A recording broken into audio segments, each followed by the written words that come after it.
there with Slender Man. It's one of the more popular ones.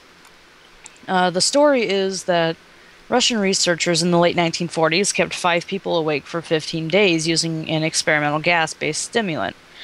They were kept in a sealed environment to carefully monitor their oxygen intake so that the gas didn't kill them, since it was toxic in high concentrations. This was before closed-circuit cameras, so they had only microphones and 5-inch thick glass porthole-sized windows into the chamber to monitor them.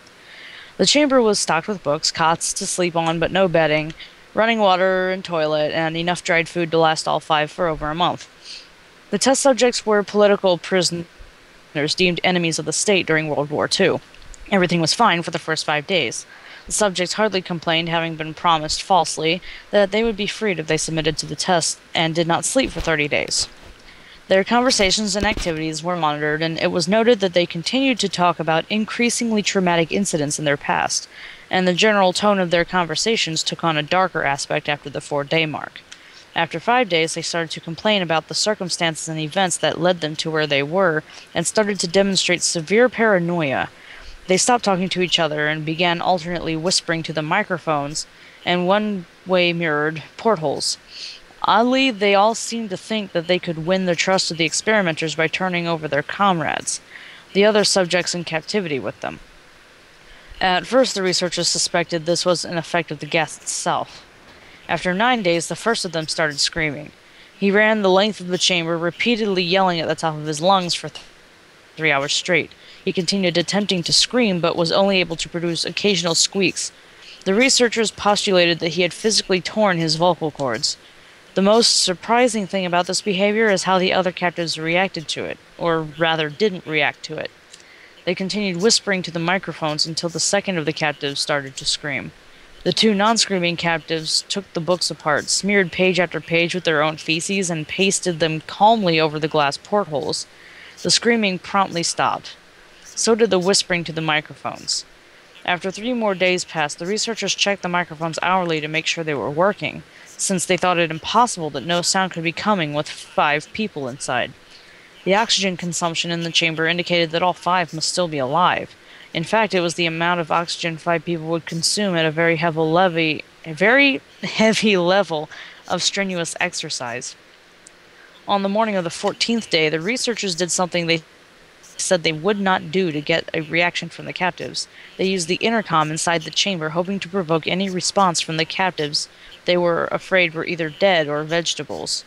They announced, "We are opening the chamber to test the microphone. Step away from the door and lie flat on the floor, or you will be shot. Compliance will earn one of you your immediate freedom." To their surprise, they heard a single phrase in a calm voice response: "We no longer want to be freed."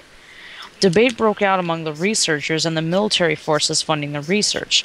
Unable to provoke any more response using the intercom, it was finally decided to open the chamber at midnight on the 15th day. The chamber was flushed of the stimulant gas and filled with fresh air, and immediately voices from the microphones began to object. 3 different voices began begging, as if pleading for the life of loved ones, to turn the gas back on. The chamber was opened and soldiers sent in to retrieve the test subjects. They began to scream louder than ever, and so did the soldiers when they saw what was inside. 4 of the 5 subjects were still alive, although no one could rightly call the state that any of them were in life. The food rations past day 5 had not so much been touched. There were chunks of meat from the dead test subjects' thighs and chest stuffed into the drain in the center of the chamber, blocking the drain and allowing 4 inches of water to accumulate on the floor. Precisely how much of the water on the floor was actually blood was never determined. All 4 surviving quote-unquote test subjects also had large portions of muscle and skin torn away from their bodies.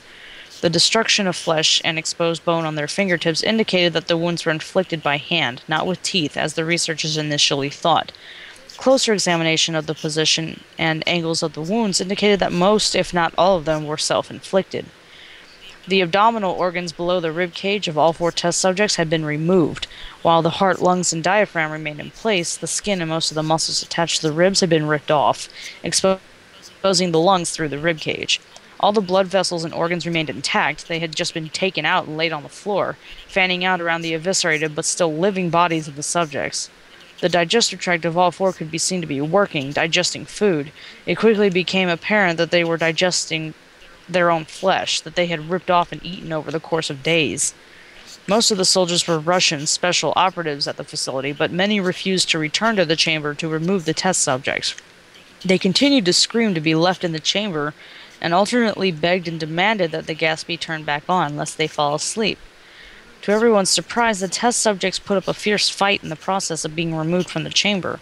One of the Russian soldiers died from having his throat ripped out, another was gravely injured by having his testicles ripped off, and an artery in his leg severed by one of the subject's teeth. Another 5 of the soldiers lost their lives if you count ones that committed suicide in the weeks following the incident. Hold up. Before you go any further, I just want to say that serious note here. That sounds a little fucked up. Anyway, go ahead. A little? Yeah, go ahead. In the struggle, one of the 4 living subjects had his spleen ruptured and he bled out almost immediately. The medical researchers attempted to sedate him, but this proved impossible. He was injected with more than 10 times the human dose of a morphine derivative and still fought like a cornered animal, breaking the ribs and arms of one of the doctor. When his heart was seen to beat for a full 2 minutes after he had bled out to the point there was no more air in his vascular system than blood. Even after it stopped, he continued to scream and flail for another 3 minutes, struggling to attack anyone in reach and just repeating the word more over and over, weaker and weaker, until he finally fell silent.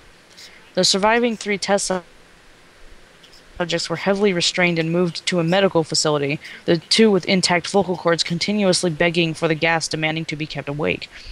The most injured of the 3 was taken to the only surgical operating room that the facility had. In the process of preparing the subject to have his organs placed back within his body, it was found that he was effectively immune to the sedative that they had given him to prepare him for the surgery. He fought furiously against his restraints when the anesthetic gas was brought out to put him under. He managed to tear most of the way through a 4-inch wide leather strap on one wrist, even though the weight of a 200-pound soldier holding that wrist as well. It took only a little more anesthetic than normal to put him under, and the instant his eyelids fluttered and closed, his heart stopped. In the autopsy of the test subject that died on the operating table, it was found that his blood had triple the normal level of oxygen. His muscles that were still attached to his skeleton were badly torn, and he had broken 9 bones in his struggle to not be subdued. Most of them were from the force his own muscles had exerted on them. The second survivor had been the first of the group of 5 to start screaming. His vocal cords destroyed, he was unable to beg or object to surgery, and he only reacted by shaking his head violently in disapproval when the anesthetic gas was brought near him. He shook his head yes when someone suggested reluctantly they try the surgery without anesthetic, and did not react for the entire 6-hour procedure of replacing his abdominal organs and attempting to cover them with what remained of his skin. The surgeon presiding stated repeatedly that it should be medically possible for the patients to still be alive. One terrified nurse assisting the surgery stated that she had seen the patient's mouth curl into a smile several times whenever his eyes met hers. When the surgery ended, the subject looked at the surgeon and began to wheeze loudly, attempting to talk while struggling. Assuming this must be something of drastic importance, the surgeon had a pen and pad fetched so that the patient could write his message. It was simple: keep cutting. The other 2 test subjects were given the same surgery, both without anesthetic as well, although they had to be injected with a paralytic for the duration of the operation. The surgeon found it impossible to perform the operation while the patients laughed continuously. Once paralyzed, the subjects could only follow the attending researchers with their eyes. The paralytic cleared their system in an abnormally short period of time, and they were soon trying to escape their bonds.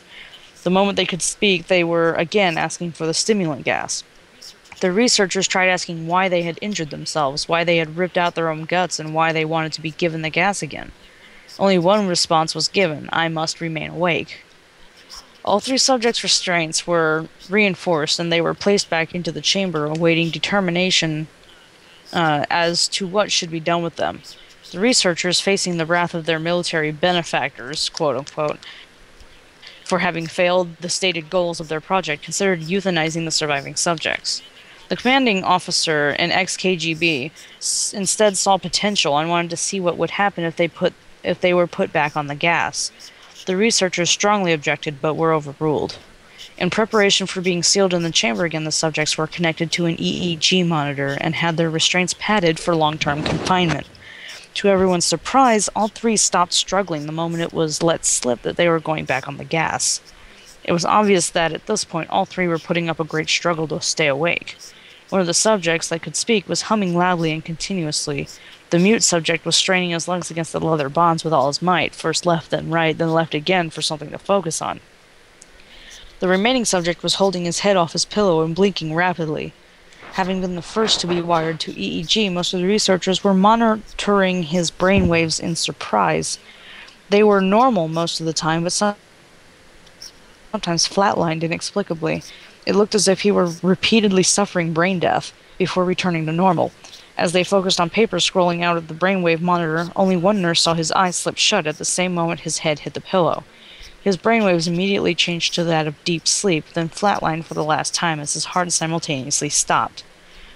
The only remaining subject that could speak started screaming to be sealed in now. His brainwaves showed the same flatlines as one who had just died from falling asleep. The commander gave the order to seal the chamber with both subjects inside, as well as 3 researchers. One of the named 3 immediately drew his gun and shot the commander point blank between the eyes, then turned the gun on the mute subject and blew his brains out as well. He pointed his gun at the remaining subjects, still restrained to a bed, as the remaining members of the medical and research team fled the room. "I won't be locked in here with these things, not with you," he screamed at the man strapped to the table. "What are you?" he demanded. "I must know." The subject smiled. "Have you forgotten so easily?" the subject asked. "We are you. We are the madness that lurks within you all, begging to be free at any moment in your deepest animal mind. We are what you hide from in your beds every night. We are what you sedate into silence and paralysis when you go to the nocturnal haven where we cannot tread." The researcher paused, then aimed at the subject's heart and fired. The EEG flatlined as the subject weakly choked out, "So nearly free." Okay, That was a long one. that was a long one. Next time we do a long one, we're just gonna paraphrase it, make it shorter. Basically, what we understood from it.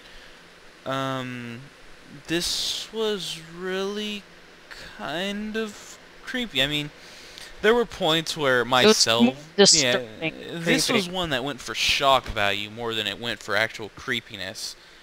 And the end there, I'm sorry, the end made me laugh. The end didn't come off as creepy. Now, the end, I think the end kind of ruined it. Throughout most of it kind of sounded like a documentary, but then at the end it sounded more like a story, and I was like, oh, that kind of ruined it. Well, the end sounded more like the end of a frickin' slasher movie where they're finally confronting the monster or whatever, and he's just like, ha ha ha, I'm ... We kill him, he coaxes out the final words, "So nearly free." Personally, the person who wrote this, I have to give them credit. They really did their research. I mean, I say this research as in they actually did know at the beginning. They knew how to give subtle hints, things that make it feel like it's, there could be something wrong. There's things going wrong. But then what really just stopped me, dead track, dead center, was the whole patient cutting out his organs and still being alive. Now, I would have believed it if the patient was not, I wouldn't say, horribly mutilated, but I would say if they had looked like they had been beaten up, they were really skinny, and their skeletons were showing, yeah, I would have believed that. But being cut up and exerting superhuman strength, come on now. Well, you see, the thing is with the superhuman strength thing, that there have been stories of that going on, which is more often than not a result of an adrenaline rush. But being awake that often? I know this sounds like we're breaking into an argument. No, we can't even, people can't even possibly stay awake longer than a week because our body just shuts down and we die. And the fact that these guys stayed awake for 15 to 16 days? Yeah, about 15. I'm sorry, I would have probably gone loony after the frickin' fourth day.